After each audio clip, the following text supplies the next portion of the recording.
What up, squad? This is Greg Langstaff coming at you with a very hot job search tip.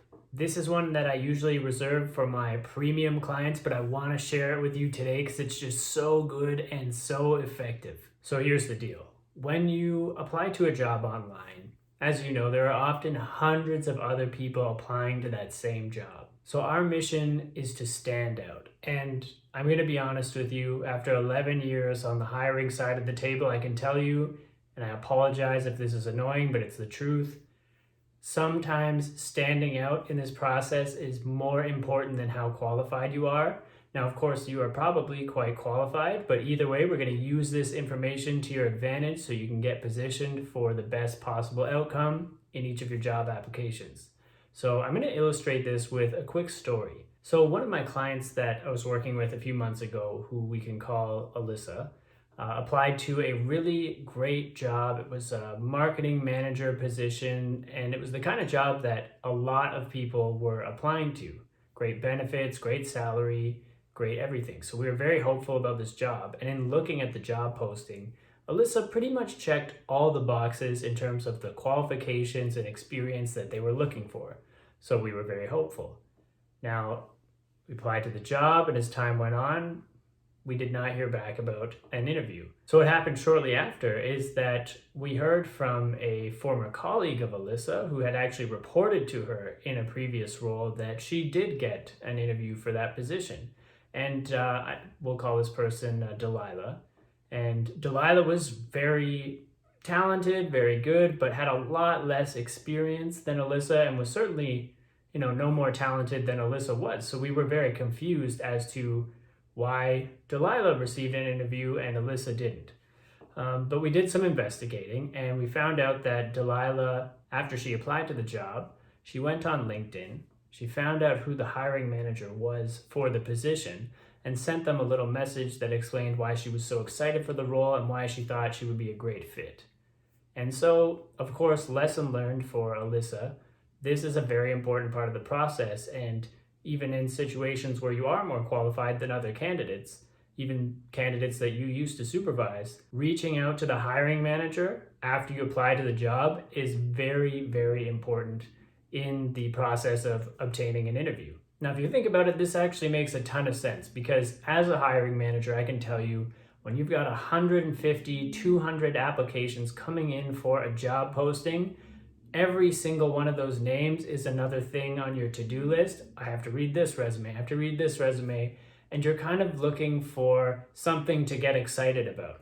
And so obviously when you see a name that you recognize, even if it's just because you recognize them because they sent you a nice message on LinkedIn, your brain's gonna light up. You're gonna be excited that something different is going on. I know this person, I'm excited to see what they're all about. They did explain these things that they would be good at.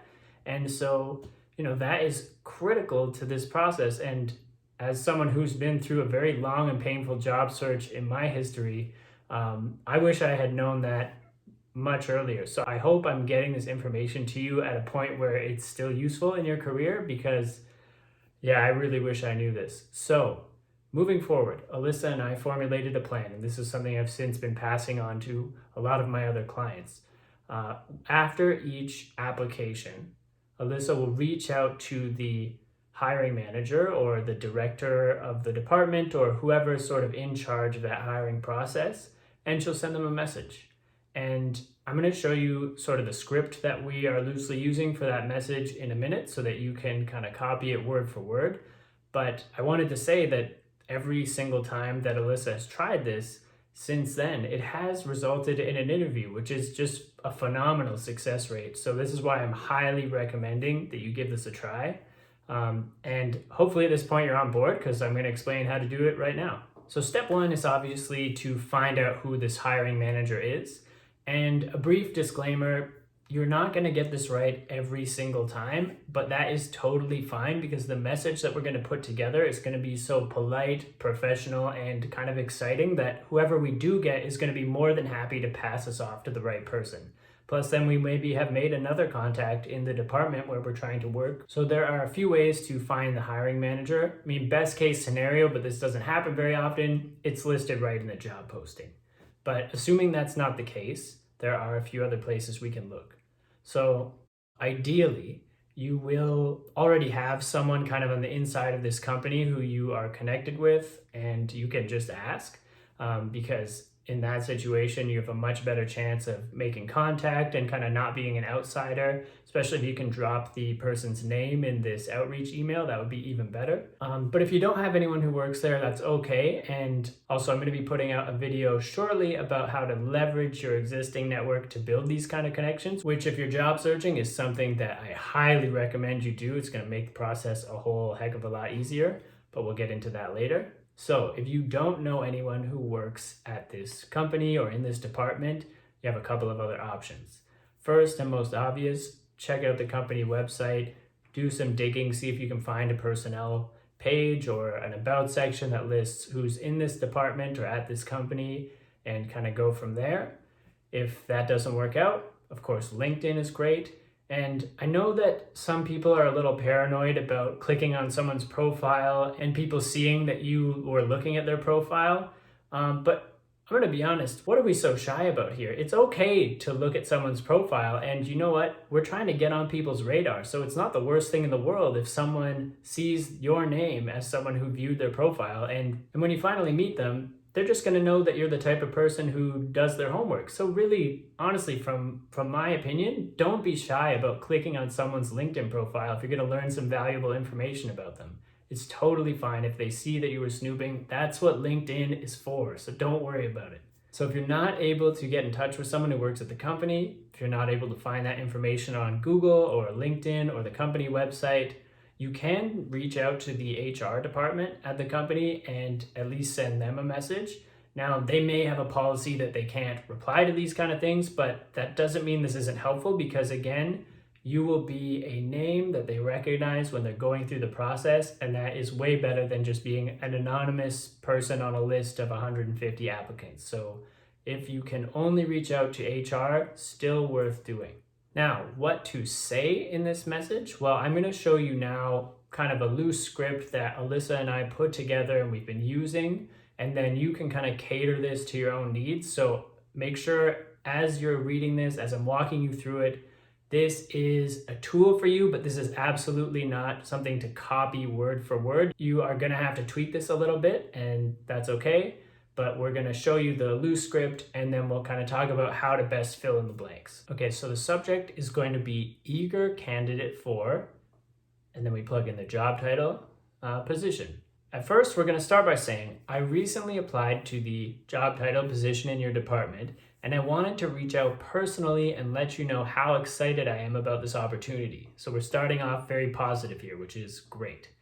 The element of this role that I'm most excited about is blank. And I am thrilled at the prospect of joining your team because blank. I think I would be an exceptionally strong contributor to your team because, and then here we're going to list 3, could be 2, could be 4. We're going to list some accomplishments that will really showcase that the things that we will need to do in the job that we're applying to, we've done these before and we've done them well. And this is what we want to get across with these couple of bullet points. And we'll talk about how to fill this in a second. And then finally, this final paragraph, I mean, this one you kind of can pretty much copy word for word if you want, if it makes sense. So I submitted my application through the proper channels. So we're saying, by the way, I applied here. And I've also included my resume and cover letter here as a reference as well. So, if they're interested in us and they like this email, maybe they want to check out what we're all about right away. So it's good to include your resume and cover letter in this email. And then here's the big one where we can really take this to the next level. If you're available to talk more about the role, I would love to set up a conversation. So this is sort of what we would call an informational interview. And a lot of hiring managers would be up for this kind of thing because, of course, it's their job to recruit the best people to apply to this position. So they want to feel out anyone who might be interested and kind of sell you on the role as well. So a lot of people will take you up on this, even if it's just for a 5 or 10 minute conversation. And this is something that Alyssa has been able to do a few times. But then we're going to soften it because we know some hiring managers don't want to do this. And sometimes it's policy in the company that they can't do it. So we'll kind of soften it off by saying, if you're not able, I'll look forward to connecting through the formal interview process. Thanks so much. Your name. And then this last piece is just for to cover our butts in case we found the wrong person. So P.S. If I've sent this information to the wrong person, I'm very sorry. I'm just so eager and I wanted to make sure I reached out to express my enthusiasm. If you are familiar with the person I need to be reaching out to, I would very much appreciate if you could let me know how to get in touch with them if possible. Thank you very much. Now, I know we say a lot here, but we are trying to stand out. And no, this won't work every single time, but it's going to work a lot more often than just applying and not reaching out and just being an anonymous name in a big list. So it's definitely worth the try. So filling in those blanks, a couple of things to think about. Why are we excited about the job? The key here is just to be genuine. So it could be something simple like, I'm most excited to support children in need. It could be something like, I am most excited about the products that you're selling and how they can impact people's lives for the better. Honestly, here, anything that's sort of natural and genuine is great. We just don't want to come across as saying, I'm applying to this job because I need money and I want to advance my career, and those kind of self-serving angles. We want to make them feel special, like we're not just applying to any old job. And for the second blank, we're going to say something about the team or the company that makes them special in our eyes. So why would we want to work for them specifically and not just any company? So some examples could be because of your strong values and your outstanding reputation. Or we could go with something like, I've heard about your friendly and supportive culture and I would love to be a part of an environment like that. Or something really simple like, because I believe wholeheartedly in what you do. Now, if you can be a little more specific than that, that's fantastic, but these are good as well. Now, for those accomplishments, we want to include here things that you have done in your career that you are very proud of, and things that you think that when they hear about these accomplishments, they're going to say, oh, wow, I hope you can come do that for us. That would be amazing. So ideally, it is things that are relevant to the role you're applying to. So here's a couple of examples. I developed a digital brand strategy, which led to a 30% market share growth for Dunkaroos. I have 10 plus years experience managing teams and have maintained 95% staff retention rate.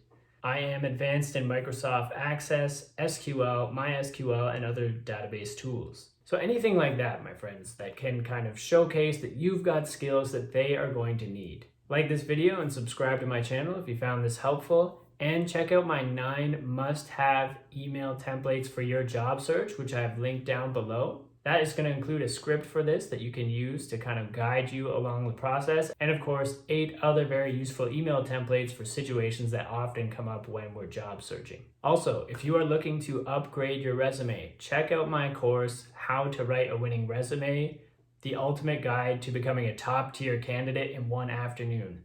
This is the labor of my love. I put a lot of work into this class. I've had over 3,500 people take this course. It has been very, very helpful for a lot of people. I have a couple of reviews that you can see on the link below. And I'm also offering a 50% off for anyone who is interested in taking this course right now. I've got the offer code and the link down below for you to check out. That's all for today. I have been Greg Langstaff, and remember, you deserve a job you love.